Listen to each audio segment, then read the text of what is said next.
It's a new era of the lineup and couldn't have come at a better time. Super Bowl Sunday is on the horizon, just a few days away, and it's the Seahawks and Patriots going at it in Santa Clara. Ryan Croak alongside Joel Palachik and Jake Bowen breaking down all the action ahead of the big game.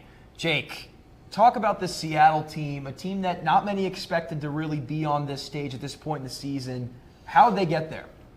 Well, a lot of change has happened in the Seattle roster. Last year, Geno Smith, DK Metcalf, and Tyler Lockett drove really the big three for them. This year, it's Cooper Kupp, Jackson Smith-Njigba, and Sam Darnold who really led the way. Yeah, Sam Darnold. I mean, he's a guy, we've talked about this before. He does not elevate that team. They elevate him, but they're in the big game somehow with him. Yeah. So. Yeah, I mean, I remember coming into the season, I was one of the many doubters in this team, and I was one of the more vocal ones. I thought their offseason was a total disaster. I didn't think signing Sam Darnold to that $30 million-plus deal was a great signing, and they proved me wrong. And he's been unbelievable for them, not as if he's been a guy, as you mentioned, that sort of elevates the team. The team is so complete around him that there's really a lot of room for him to make mistakes, and they can still overcome them, Jake. I mean, you look at the two games they played against the Rams in the regular season. They ended up beating LA in the playoffs. They turned the ball over in those two regular season games 7 times. LA only turned it over once, and yet they end up splitting. Yeah, the first game, the Rams won 21-19. Only a 2-point loss for Seattle, and Sam Darnold threw 4 picks. Didn't even throw a touchdown. Yep. So it really shows how not only, one, good the Seattle defense is, but how many mistakes Sam Darnold can make and how much his team can pick him up off of that. And in the second game, a 38-37 overtime win, a huge game for the Seahawks to bounce back. They did. Sam Darnold had 2 interceptions, but he played just good enough for them to win.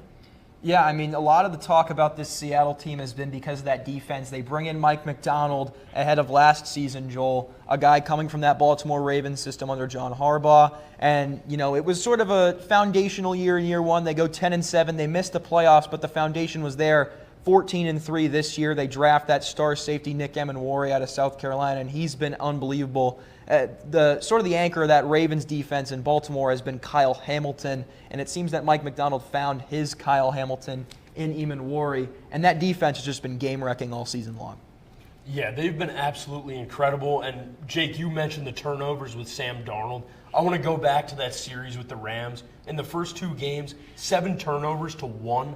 I mean, the Seahawks made that many mistakes, and the defense consistently bails them out, and I think they're going to continue to do so.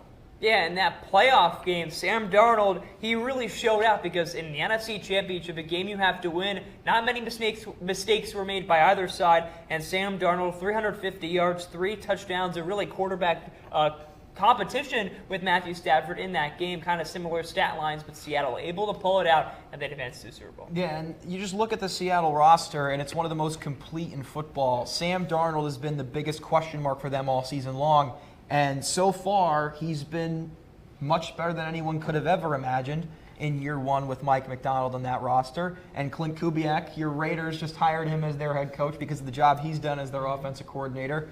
There's a lot to like with this Seattle staff, the Seattle roster. The question really falls on, is Sam Darnold going to perform on the big stage? And that remains to be seen. Moving to the other side with New England, talk about a quarterback who's really burst onto the scene in year 2. Drake May is the second in the MVP odds behind Matthew Stafford, but he's in the Super Bowl where Matt Stafford is not. Joel, what do you make of Drake May in this New England Patriots season? I don't even know, man. I mean, you said going into the season if they could even compete, right, Yep. to get into like a wild card spot, and they're far beyond that. They've taken care of 3 of the top 5 defenses, and Drake May has been spectacular. Even in a game where he only had 86 passing yards, Yep. we talk about that third down, that run, it was his decision. He's making plays, and he's doing what it takes to win big games already. Yeah, and we've heard a lot about the Patriots' schedule all season long, one of the easiest in NFL history, and yet they're in the big dance. There are still plenty of doubters, though, Jake. What do you make of this season for New England with that easy schedule? It's interesting because obviously you really can't control who you're playing. You can only control if you win or lose. And the Patriots have done that. They beat some tough teams in Tampa Bay, Baltimore, and they beat Buffalo once.